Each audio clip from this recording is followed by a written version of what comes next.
Hello guys, आप सभी कैसे हैं। एक कपल ऑफ कुकू के 81 एपिसोड के साथ आप सभी का स्वागत है। आप सभी ने पिछले एपिसोड में देखा था कि चांद ने नागी को एक मैसेज में लिखा होता है कि मैं तुम्हें अपना गाना सुनाना चाहती हूँ, इसलिए तुम मेरे घर में आ जाओ। ज़्यादा बकचोदी ना करते हुए एपिसोड को शुरू करते हैं। हमें इरिका चैन का सीन दिखलाया जाता है। इरिका चैन नागी से कहती है कि चांद ने तुम्हें कुछ मैसेज किया है। नागी कहता है कि हाँ, चांद ने मुझे मैसेज किया है कि नागी कुन, मैंने एक गाना लिखा है, गाना अपलोड करने से पहले मैं तुम्हें सुनाना चाहती हूँ। हमें दिखलाया जाता है कि नागी इरिका चैन को बताता है कि मैं चांद को मिलने के लिए कल जाऊँगा। चांद ने मुझे मैसेज करके नहीं कहा है कि तुम मुझसे तुरंत मिलने आ जाओ, और हमें घर पे जाके हम सभी को एक साथ मिलकर बात करनी चाहिए। नागी की यह सभी बातें सुनने के बाद हमें दिखलाया जाता है कि इरिका चैन कुछ सोच रही होती है। नागी इरिका चैन को कहता है कि मुझे अभी भूख लग रही है, मुझे डिनर करना है। नागी की यह सभी बातें सुनने के बाद हमें दिखलाया जाता है कि इरिका चैन नागी को उंगली दिखलाते हुए कहती है कि लेकिन तुम चांद से मिलने के लिए अभी जाओ। इरिका चैन की यह सभी बातें सुनने के बाद नागी चौंक जाता है। इरिका चैन को कहता है कि लेकिन तुमने ही कहा था कि मुझे भी बहुत तेज से भूख लग रही है, मैं खाने के बिना मैं यहाँ से नहीं चल सकती। कि यह सभी बातें सुनने के बाद इरिका चैन कहती है कि चलो मैं नूडल खा लूँगी, और मुझे लगता है कि चांद तुम्हें कुछ बताना चाहती है। यह सभी बातें सुनने के बाद नागी चौंक जाता है। हमें दूसरे सीन में दिखलाया जाता है कि इरिका चैन नागी से कहती है कि मुझे लगता है कि तुम्हें चांद से जाकर मिल लेना चाहिए, तुम्हें चांद से जाकर बात करनी चाहिए कि रिपोर्टर से तुम कैसे छुटकारा पा सकते हो। इरिका चैन की यह सभी बातें सुनने के बाद नागी चौंक जाता है। नागी कहता है कि तुमने सही कहा, मैं चांद से इसके बारे में बात करूंगा, जिससे हमें बैठक करने की कोई भी ज़रूरत नहीं पड़ेगी। तुमने पूरी ज़िंदगी में तुमने यह सही बात की है इरिका चैन। हमें दिखला जाता है कि नागी वहां से जाते हुए इरिका चैन को बाय कर रहा होता है। नागी इरिका चैन को कहता है कि चलो मैं चलता हूँ, मैं तुमसे थोड़ी देर के बाद मिलता हूँ। अगर मुझे आने में देरी हो जाए तो तुम दोनों रात का डिनर मेरे बिना कर लेना। इरिका चैन चिल्लाते हुए नागी कहती है कि हाँ हाँ हाँ, मुझे बताने की कोई भी ज़रूरत नहीं है।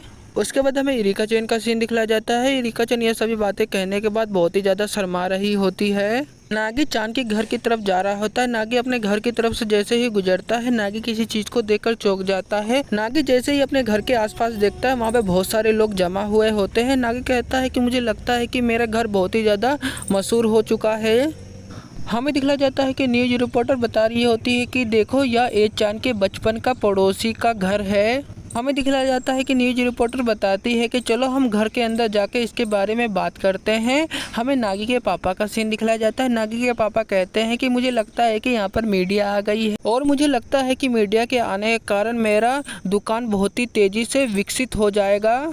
हमें खाने का सीन दिखलाया जाता है। हमें दिखलाया जाता है कि न्यूज़ रिपोर्टर दिखला रहे होते हैं कि यह ए चांद का पसंदीदा कातशुदा नूडल है। हमने सुना है कि ए चांद को यह सबसे ज़्यादा पसंद है। हमें दिखलाया जाता है कि नागी की माँ कहती है कि आपको यह दिखने में अच्छा नहीं लगता, यह खाने में भी बहुत ही ज़्यादा अच्छा है। नागी की माँ न्यूज़ रिपोर्टर को बताती है कि जब ए चांद हमारे घर आती थी तो वह हमेशा से ही कातशुदा नूडल ऑर्डर करती थी। यह सभी बातें सुनने के बाद न्यूज़ रिपोर्टर कहती है कि लेकिन आपने सही कहा, यह दिखने में बहुत ही ज़्यादा अच्छा है, खाने में भी बहुत ही ज़्यादा अच्छा होगा।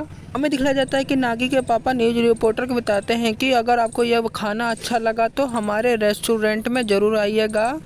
नागी की माँ न्यूज़ रिपोर्टर को बताती है कि मैं आप सभी का इंतज़ार करूँगी। हमें दिखलाया जाता है कि नागी यह सभी बातें देखने और सुनने के बाद नागी घबरा जाता है।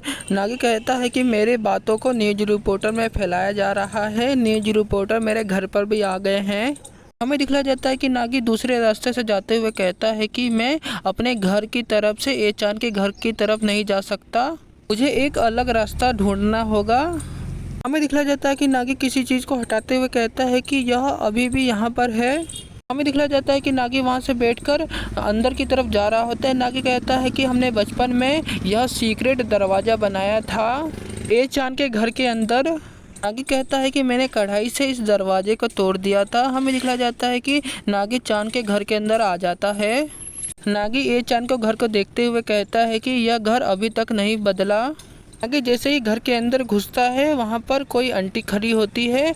वह आंटी नागी से कहती है कि नागी कौन। नागी कहता है कि यह ए चांद की ग्रैंड मदर है। नागी कहता है कि मुझे इन्हें देखे हुए बहुत दिन हो गए थे। चांद की दादी नागी से कहती है कि तुम सीढ़ियों से दूसरी मंजिल पर चले जाओ, वहाँ पर ए चांद अपने रूम में होगी। हमें दिखला जाता है कि नागी सीढ़ियाँ को चढ़ रहा होता है। ए चांद की दादी माँ कहती है कि बाहर बहुत ही ज़्यादा शोर है, मैं सामान खरीदने के लिए भी बाहर नहीं जा सकती। नागी कहता है कि आपने सही कहा। हमें दिखला जाता है कि नागी ए चांद के रूम के बाहर खड़ा हुआ होता है। नागी कहता है कि मुझे लगता है कि ए चांद का रूम यही है। नागी दरवाज़ा पीटते हुए कहता है कि ए चांद दरवाज़ा खोलो, मैं आ गया। हमें दूसरे सीन में दिखलाया जाता है कि नागी जैसे ही दरवाजे पर कान लगाता है, वहाँ से गाने की आवाज़ सुनाई दे रही होती है। नागी कहता है कि मुझे लगता है कि कोई गाना सुन रहा है। नागी दरवाज़ा खोलते हुए कहता है कि मैं अंदर आ रहा हूँ। नागी जैसे ही गेट खोल के अंदर घुसता है, नागी किसी चीज़ को देखकर घबरा जाता है। हमें दिखलाया जाता है कि ए चांद अपना गाना सुन रही होती है। हमें दिखलाया जाता है कि नागी अपनी दीवार पर फोटो देखकर बहुत ही ज़्यादा शौक में पड़ जाता है, क्योंकि वहाँ पर बहुत सारी फ़ोटो लगी होती है नागी की। नागी चिल्लाने लगता है। नागी की आवाज़ चांद सुन लेती है। हमें दिखलाया जाता है कि चांद शर्माते हुए नागी को कहती है कि नागी कुन। हमें दिखलाया जाता है कि नागी चांद को चिल्लाते हुए कहता है कि चांद, यह सब क्या है? यहाँ पर मेरी इतनी सारी फ़ोटो क्यों लगी है? कि यह सभी बातें सुनने के बाद हमें दिखलाया जाता है कि चांद दीवार पर जाकर खड़ी हो जाती है। चांद कहती है कि यहाँ मत देखो। नागी चांद को कहता है कि आप अपनी टी शर्ट से इस तस्वीर को नहीं छुपा सकते, क्योंकि यहाँ पर मेरी फ़ोटो पूरी दीवार पर लगी है। हमें दिखलाया जाता है कि चांद नागी से बताती है कि मैं तुम्हारी तस्वीर को दीवार पर लगाना चाहती हूँ, लेकिन मेरे पास कोई भी फ़ोटो नहीं थी। ए चांद अपना फ़ोन निकालते हुए नागी को कहती है कि मैं तुम्हारी एक नई फ़ोटो ले सकती हूँ। नागी हाथ दिखलाते हुए कहता है कि बिल्कुल नहीं। नागी को शर्माते हुए कहती है कि तुम आ गए, मुझे विश्वास नहीं था। नागी कहता है कि हाँ। हमें दिखलाया जाता है कि नागी अंदर आते हुए चांद से कहता है कि मैंने आपकी दादी से सुना कि आप खरीदारी करने के लिए बाहर नहीं जा सकती। ए चांद कहती है कि आपने सही कहा। हमें दिखलाया जाता है कि नागी उदास हो जाता है। नागी कहता है कि न्यूज़ रिपोर्टर ने हमारे बारे में फेक न्यूज़ जारी की है। नागी बताता है कि न्यूज़ रिपोर्टर ने हम दोनों की शादी के बारे में लिखा है और समाचार में भी दिखलाया है। नागी की यह सभी बातें सुनने के बाद चांद कहती है कि लेकिन मुझे कोई दिक्कत नहीं है।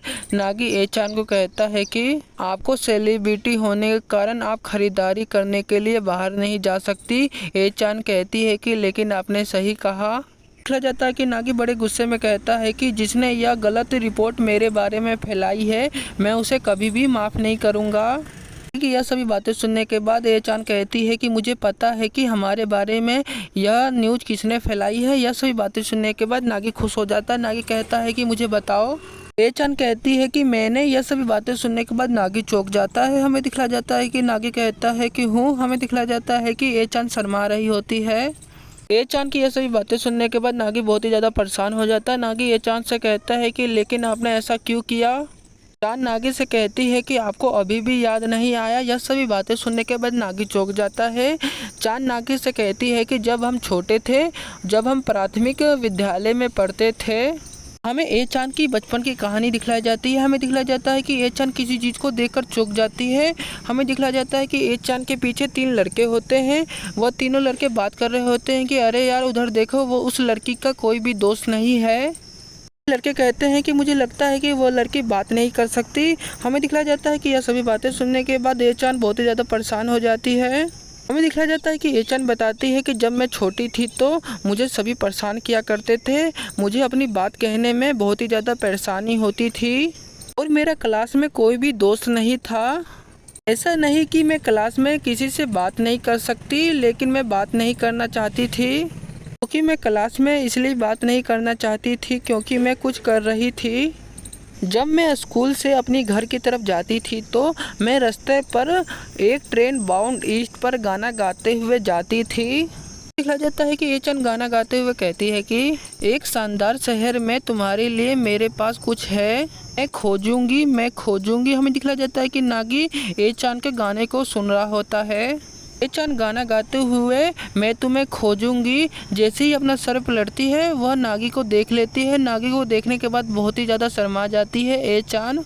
छोटे वाले नागी का सीन दिखलाया जाता है। छोटा वाला नागी शर्माते हुए कहता है कि आप गाना गाती हो, आप बहुत ही ज़्यादा अच्छी हो। छोटी वाली ए चांद नागी की यह सभी बातें सुनने के बाद शर्मा जाती है। ए चांद बताती है कि वह पहली बार था जब मैं तुमसे मिली। उसके बाद मैं जापान से चीन चली गई तो मेरा वहाँ पर कोई भी दोस्त नहीं था। उसके बाद मैं वहाँ पर गाना गाने लगी। मैंने अपना गाना खुद से लिखा और वहीं पर अपलोड किया मैंने ऑनलाइन। और चीन में मेरे गाने को बहुत सारे लोगों ने सुना। सभी लोगों ने मेरी तारीफ़ की। चान गाना बनाते हुए कहती है कि नागी-कुन, मैं यह गाना तुम्हारे लिए बना रही हूँ। ए चान की यह सभी बातें सुनने के बाद नागी घबरा जाता है। नागी कहता है कि यह गाना तुमने मेरे बारे में लिखा है। ए चान कहती है कि हाँ। ए चान कहती है कि मैंने एक नया गाना लिखा है, उससे पहले मैं तुम्हें इस गाने को सुनाना चाहती हूँ। ए चान नागी से कहती है कि मैं तुम्हारे बिना नहीं रह सकती हूँ नागी-कुन, मैं अब और संगीत नहीं बना सकती नागी-कुन। यह सभी बातें सुनने के बाद नागी ए चान की तरफ देख रहा होता है। ए चान फोटो दिखलाते हुए कहती है कि हम दोनों को दुनिया का आशीर्वाद मिला है। ए चान नागी से कहती है कि नागी चान, क्या आप दुनिया का मुकाबला करने के लिए तैयार हैं? इसी के साथ ये एपिसोड यहीं ख़त्म होता है।